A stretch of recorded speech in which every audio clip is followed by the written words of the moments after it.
Good afternoon, good morning, good evening to all our listeners. We have today Sasheen Murray. Sasheen, am I saying that correctly? Sasheen Murray? Yes. Okay, and you are from SJM Customer Service Consulting. Yes. Okay. Now, without taking much from you, what I'll do is tell us a bit about yourself and tell us a bit about this organization, please.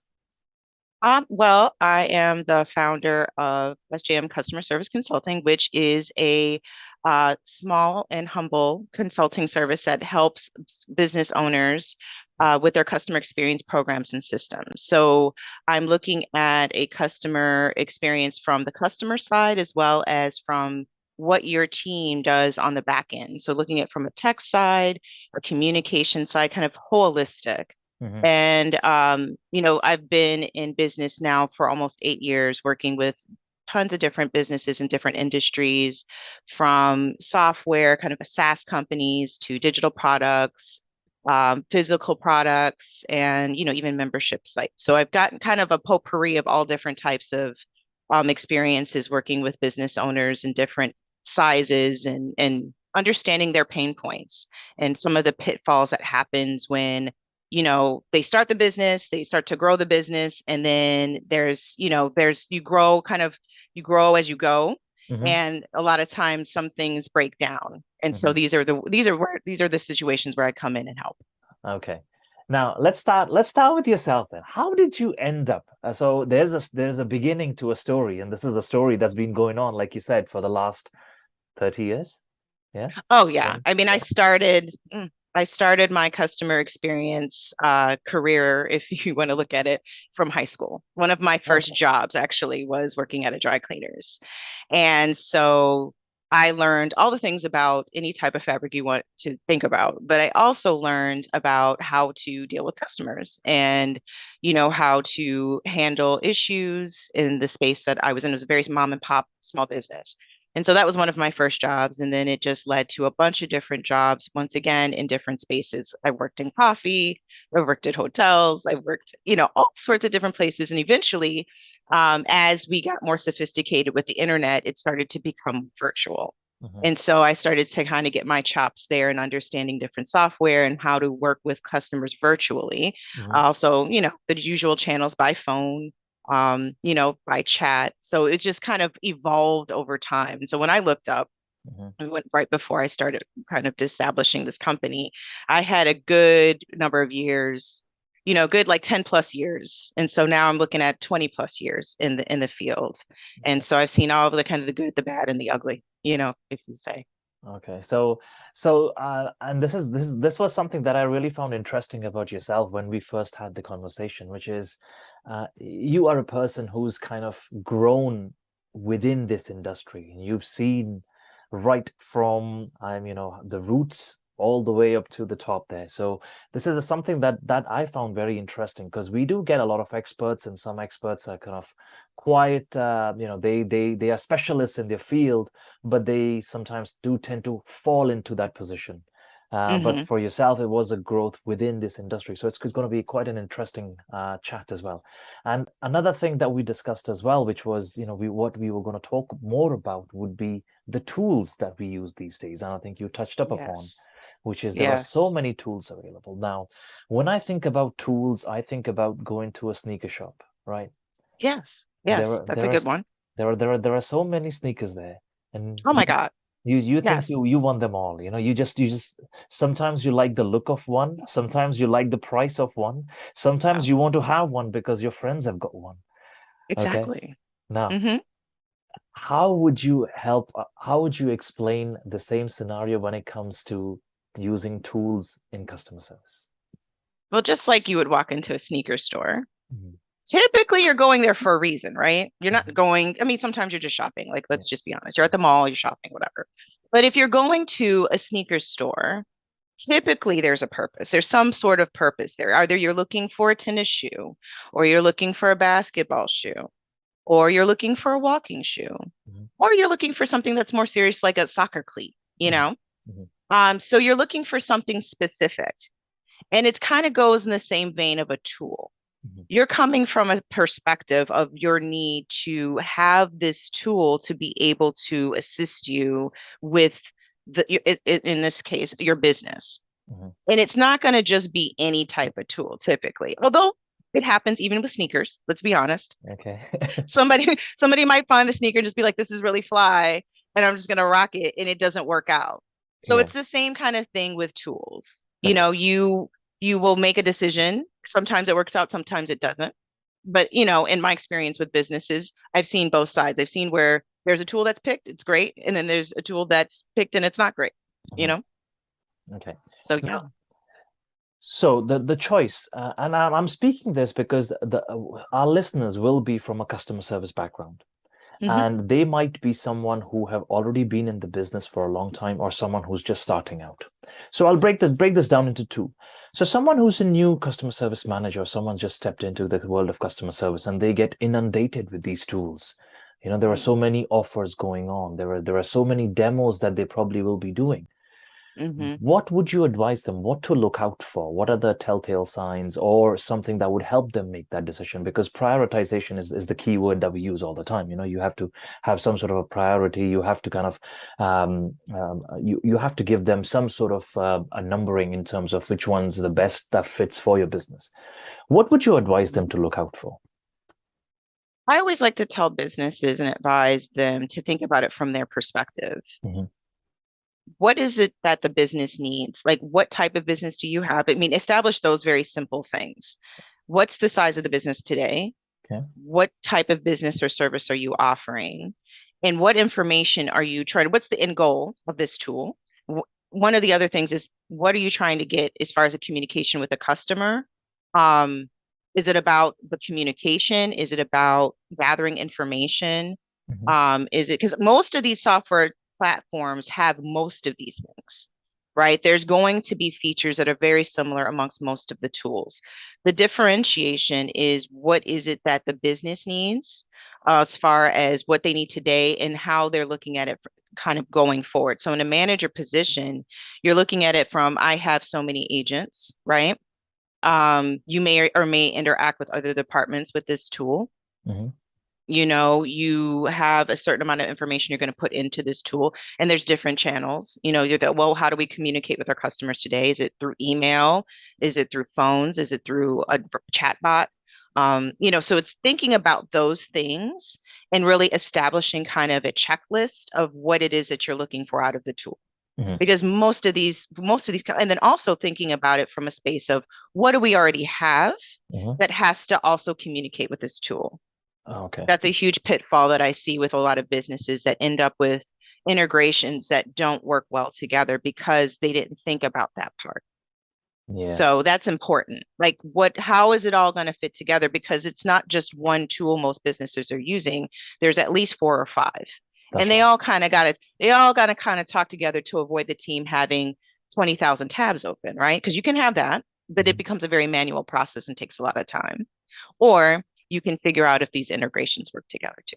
So those are the things I kind of think about from that managerial space to discuss with, the management team, if you're working in a team, or the owner, and come to a kind of a firm list of needs and requirements. And that's really important to have before going into these product demo scenarios. I think I quite like this point because this is something that even I did not think about, which is existing software working in tandem with a new software or a new tool that you're trying to get. Because yes, when you're out there shopping, you don't think about what are the sneakers you have in your closet. You're just thinking about the new one. So you're just thinking about the new tool there. That's a Mm-hmm. very fair point. So I think for our listeners, that's one of the first things that they can note down, which is, compatibility of different tools that you're using. Okay. Mm-hmm. Now that I've got you here online and I can pick on your brains for a bit more, what are the most common mistakes that you find that you go out there and you're contacted by companies and you're out there going, okay, let's resolve this because that was an error or something that has happened there. What are the most common mistakes you find people making when they're selecting tools? They are over purchasing. So they are purchasing a tool, and like, there's underutilization. So they're not, and software platforms have an onboarding space where they're kind of, here's the tools of, here's the best practices for our platform, and here's this person that's going to help you on board. But after that, a lot of times software companies kind of let their clients use it how they will. And that's fair. I find that a lot of companies, especially if their teams aren't super tech savvy, underutilize. They're not aware of what they have, Mhm. so they don't use it, or they're using it in a way that's not optimal for for their operations, their daily Mhm. operations. They're missing, they bought the feature. It's Mhm. kind of like it happens. Like you buy tools and things all the time, and like a phone, the cell phone is like one of the most perfect things that I can say is kind of this similar situation. You could buy the fanciest cell phone Mhm. and don't even know what the features are. So it goes along the way. And then all of a sudden, like a year later, you're like, I didn't even know my phone could do that. Right. It's the same thing with tools. So, you know, the team on board the software, and the team's using maybe a space for to speak with, to communicate using that feature or using a couple features, but they're missing chunks of valuable space where they could be gathering information or building out articles that can deflect, common questions, and they're just not aware. It's just something that they're not aware of, and I see it often. And so when I point this out, because maybe they are just used to manually, communicating with customers over and over again. And when I point these things out, they're like, oh, wow. And so it's like looking at it from a different perspective. And as long as I have their ear and understanding that, hey, this tool does so much more, then you can show them and build it out. And it makes it, and then they're just like, it's like light bulbs go off. But I find underutilization a very common thing. No, I think when you were giving us the smartphone analogy, I was smiling there because this is literally the situation that I find myself for a few Oh my times God, as all the well, time, all the which time. is you just don't know what features are there, but you've got the phone. Hey, you can identify people look at your phone and go, hey, you got the latest phone, but do you actually know how to use it to its full potential? That was the point there. Exactly. And I think that Hmm. that also brings me back to kind of the way, it kind of very nicely brings me back to the point about Lingpad, which is what we do here, which is, we give customers the flexibility to choose the features that they want to use and charge them only for that. Because again, just like you said, there are software platforms where you have to access a certain feature, you have to buy the entire package. Hmm. So I think Hmm. that way I can understand what you're talking about, and we already have it sliced up so you can get specific features and just pay for them that way. So, Hmm. okay, next question around that is, we are talking here about companies in different stages of growth, right? So let's talk about a company that's starting out to a company that has got a bit of an established customer service team, so about 20 to 30 agents. And then let's talk about ones which are already established and have got large customer service teams. How do you go about advising on teams or, oh, sorry, on tools? And how do you go about advising on what are the challenges that these different sized teams might face? So let's start with the very first one, which is the initial, as a small business, just like you said, a mom pop kind of a business, which is just expanding out and they want to expand a little bit more in terms of the Hmm. size of their customer service team. So when you're starting out, it's really about establishing. Okay. You need to establish. A lot of mom and pop shops and a lot of small business start out with email, something very simple. They're hiring their first virtual assistant. They may not be a customer service person. They may just be assisting with all of the things because you're really just hiring kind of a skeletal crew at that time just to get the business off the ground. So Mhm. it's all hands on deck. Everybody's doing everything, right? When you're finding yourself in a space of growth, especially significant growth, now it's time to think of either everybody's working like 100 hours a week, just trying to make things work. You have to start to think about how are we going to establish and systematize and document certain things so everybody's on the same page about how to do the work, right? And that goes along the line of what tools do we really need to be able to run the business every day. And that runs a big spectrum. So, you have your operational tools. And when it comes down to customer service, moving from email, because there's some businesses that, depending on the industry, may not need like a ticketing tool, for example. They may be more in a space of a CRM where they're really having a clientele that they need to service, Mhm. and that's a different type of tool. So it's really having that discussion internally to figure out what is the best tool, picking one. starting out in a space of we expect to grow, but there's businesses that expect to scale, and then there's businesses that expect to grow. So understanding where you are in that Mhm. conversation helps too, because maybe this business got seed funding, or they've got investors and they're able to really grow and Mhm. scale quickly. And then there's those businesses that are just kind of chugging along. Mhm. So there's a difference there. And so you're really in a space of establishing and figuring out your tools and making that commitment for the first couple years, a lot of the time, to establish that operation and establish the team. You transfer out of that virtual assistant space into more defined roles, and it's not every, hands on deck. It's not everybody hands on deck. It's Mhm. kind of you're starting to really figure out and define what the business is going to look like from an internal space. So that's what I usually have discussions with business owners about. Some of them may not be in a mindset to really get there yet, but at least I put it in their ear, because I'm like, eventually this is going to come. You got to make those decisions. So Mhm. there's that part. That's really where the small business kind of comes in. They're really in a space of establishment and growth, and that's where they find their tools and their documents and things of that sort. So also to think about future proofing as well. Mm-hmm. It is not just about thinking about the now, but also the future. And Yeah, and, and I was just noting this down when you were speaking about it, which is it is never about one size fits all. So it's not like if one tool works for a certain business, is the same tool will work for other businesses as well, because their requirements might be completely different. So exactly. Exactly. And so when you think about that small kind of startup, all hands on deck skeleton crew mindset business mhm, thing, you start to grow into a bigger space where you really start to kind of bump up and grow as a team. mhm, Those same tools may not align anymore.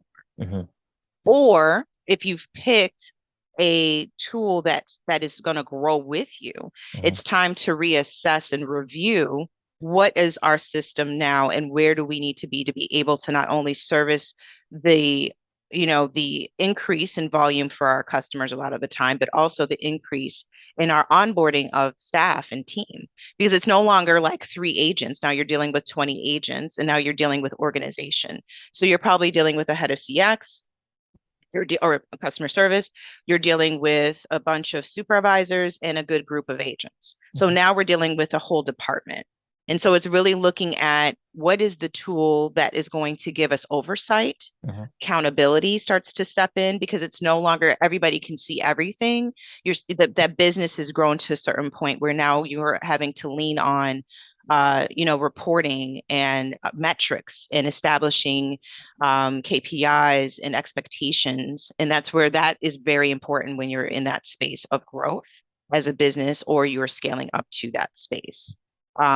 And then also making sure that your team is supported in understanding what the tools are, how to use them, training, ongoing training, ongoing assessment of the tool to make sure it's doing what it's supposed to do, having protocols to be able to quickly identify any tech problems that are going on, because that can be disastrous, right? mhm. If something goes wrong and they don't know what to do, and having kind of that process and procedure in place so that it's easy to onboard your team, it's easy to offboard if people don't align. And then you also have your management, that's there to be able to report and gather the information to be able to tell for management at that size. Okay. No, fair enough. Yeah, I think, and again, these are points which not everybody would think of when they go about establishing. And again, we've got these problems whereby a customer would just contact us and say, "Hey, Lingpad, something isn't working right," and you have to be there for that customer. But when you select a tool, you don't actually think about those things. You want to know how good that support is, or if you have trained people who will be able to manage that tool in all sorts of situations there. Mm-hmm. So just writing down these points, noting them down because they're quite important. Then and Yeah. it makes a lot of sense as well. Okay, Yeah. the next thing, data and customer service. Okay, we're talking about so many tools. We go about deciding on the metrics first, and we go about saying, "Hey, I want to measure this, this, and this in my customer service. I want to do that." And just in your opinion, do you think customer service is way too data driven, or is that the way it should be? I think it depends on the business. I Okay. think you can overdo anything. You could just over assess forever. Like, and that doesn't really, the funny thing about data is that doesn't necessarily, especially with customer service, it's just giving you a number. It's just giving you a metric. It's not giving you the meat and potatoes. Kind Mhm, of giving you the outside, but it's not giving you what the real deal is. So when I'm looking at the CSAT scores and the NPSs out here, it's not to say that that's not important because in a large scale, if you have accurate data, it is quite helpful. What I like to look at and what I advise, I see it, that's another pitfall. People don't pay attention to the reviews, good or bad. Okay. And reviews are kind of that sneaky space where if you have a good a review tool, there also has to be a workflow and a process to be able to address those good and bad. But I think if businesses just depend on these high level metrics, it's just going to give you that a high level metric, and you could be missing so much information and feedback that your customers are actually giving you. And if that's not captured, it's missed. It's a missed opportunity to address maybe an operational disconnect that's been going on for a long time, or a request for a new product or feature that could really bring a lot of value to your business. And so those, I think that you can definitely be over data driven. Mhm. I think that you need to pick data that makes sense for your business as far as a data point to be able to lean on as far as how to measure customer success and how happy your customers are in a satisfaction space.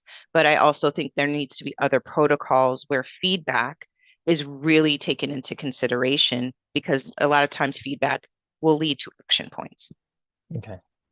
No, fair enough. That's a good point there because again, the reason I asked you this question is because we also have, or we get a lot of customer queries, which are the only time or the only thing they'd like to discuss is just data, data, data, or they go about focusing too much on data rather than Mm-hmm. looking at what is causing that or how can they actually go ahead and Exactly. improve that. Now, Exactly. when it comes to say someone like ourselves, who have we give out multilingual solutions, the effect of that and data is quite a complex way to find out how effective multilingual communication can be. So this is where that question kind of came from. Okay, Mm-hmm. the next one is around if somebody has a problem around customer service, they can come to an expert like yourself, right? But Mm-hmm. where does an expert like yourself keep themselves up to date with what's happening in the industry? Basically, are there any events? Are there any mentors? Are there any specific websites? What is it that Sasheen follows to keep herself updated on what's happening in and around the world of customer service? There's a ton of different organizations I follow. Okay. I read a lot of, I listen to a lot of podcasts Okay. of just other, CX leaders that are out talking their expertise. Hmm. There's, CX organizations that are kind of like SBAs Hmm. of customer experience. And there's a lot of talks and events around their associations that I follow on social media channels. I actually follow a lot of businesses because Okay. I like to kind of keep myself on the pulse of what's going on in business, and what I see with customers, because I still like to see that interaction. But with CX leaders, there's a lot of thought leaders, and I follow, a good amount of thought leaders that have really good information that they're constantly, speaking about. There's conferences, Hmm. there's a good amount, they're out there. It's just a matter of really looking at what you want to follow, what aligns with you as an expert. There's some people that are more on the side of the sales part of customer success, and then there's other people that are part of or more aligned with the operation side and kind of customer. There's a lot of call center leadership, Hmm. some people who are really rooted in call center scale. So it just depends on what you're looking for, but there's definitely organizations out there, and there's definitely thought leaders out there that are, not constantly coming out with books and things to read. Is there Hmm. or are there any events that you're looking to attend, or any event that we could find you, say we could bump into each other or something like that? Is there any specific event that you Not go to yet. person? Not yet, because we're still in the panoramic, Mhm. post panoramic. Fine, everybody's kind of getting back into the swing of things. And before then, Yeah. it was really rooted in just keeping with my clients. There Hmm. wasn't a lot of connection or me doing a lot of networking. So I'm Okay. really just starting. Okay. But you'll find me out here Yeah. eventually. I'll probably be Well, out here, and I'll definitely, be posting about it, where I'm at next or who I'm speaking to next. perfect. So, mhm. No, smashing. Next one. Now, these days, every time I go looking into something to do with customer service or customer experience, there's one word that always stands out, right? And that is AI. Oh yeah. There is a whole lot of chats going on about it. There are webinars around it. There are podcasts around it. There is a lot of material that you can read that can basically overwhelm you. hmm So again, this coming from someone like yourself, an expert in the field, what are your thoughts on AI and customer service?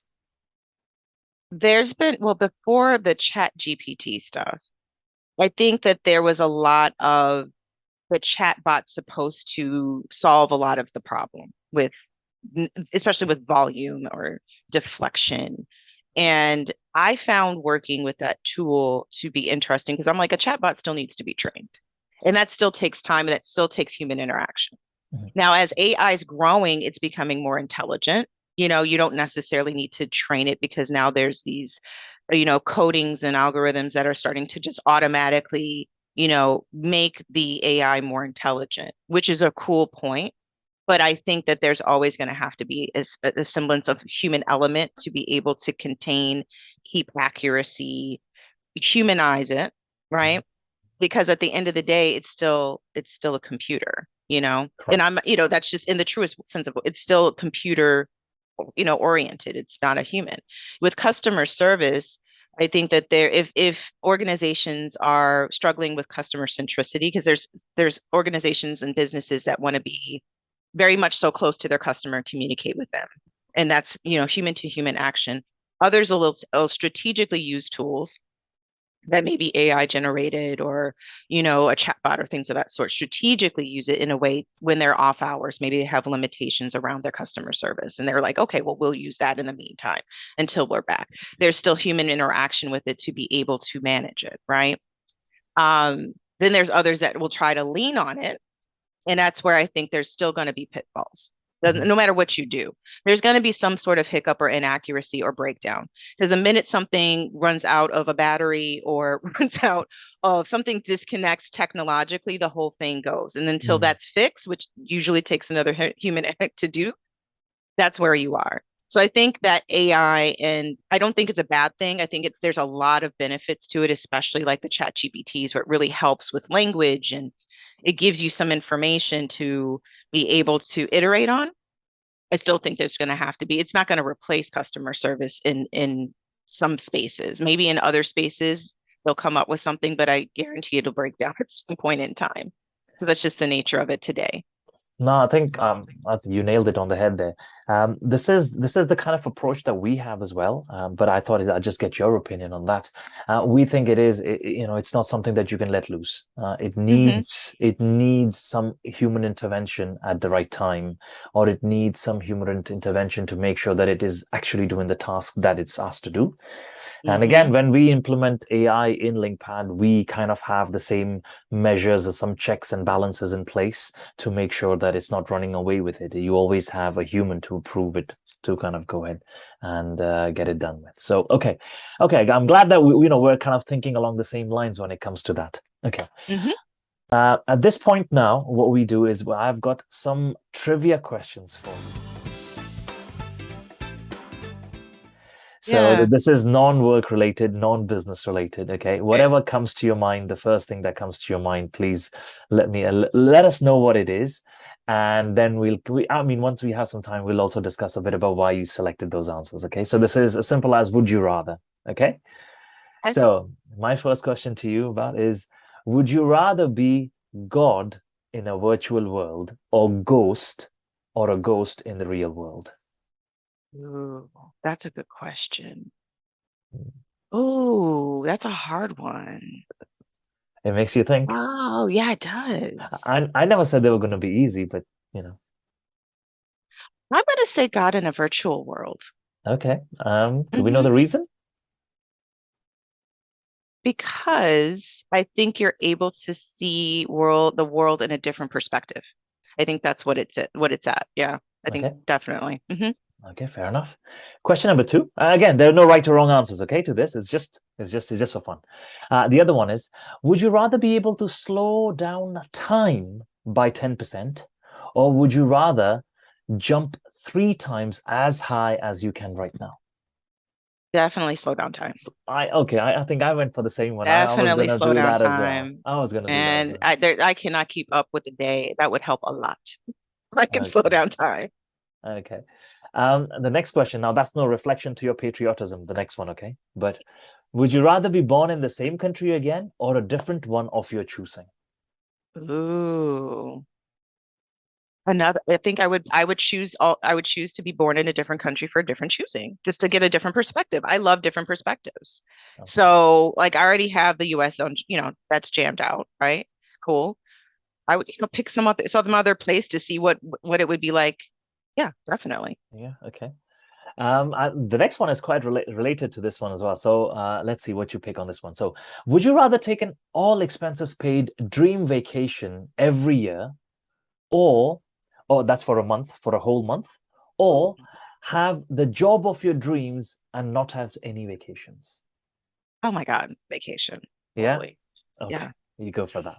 Okay, that definitely. explains it. So because you want to travel, you want to see different cultures. So you kind of answered that in that one. Okay, the very last question now for trivia, and I'll leave you alone after this one, which is: would you rather give up using your phone or your tablet forever, or give up having any salt in your food? I like salt. I guess I would have to give up the salt because I have to have the phone. Like, what am I supposed to do without I mean, I know I'm from the generation that existed before the phone, Yeah, the smartphones. They're telling on my age, but like we got around, we did fine. But now it's like, oh my God, that's essential. I would, yeah, yeah, and I need to, yeah, salt, yeah, probably the salt. yeah. So you'll have a long digital detox. Okay. No, thank you so much for your time, Sasheen. It was lovely speaking to you. You Uh, too. and I hope our listeners enjoy this podcast as well. So thank you so much once again. Oh, thank you. Thank you so much. Thank Enjoyed you. it. Take. Thank you for watching this video in our podcast series. Please do let us know in the comments whether you like the video or if you have any suggestions. We have an amazing list of guests lined up for you in the coming few weeks. Please do like and subscribe to our channel. Thank you and see you soon. Bye bye.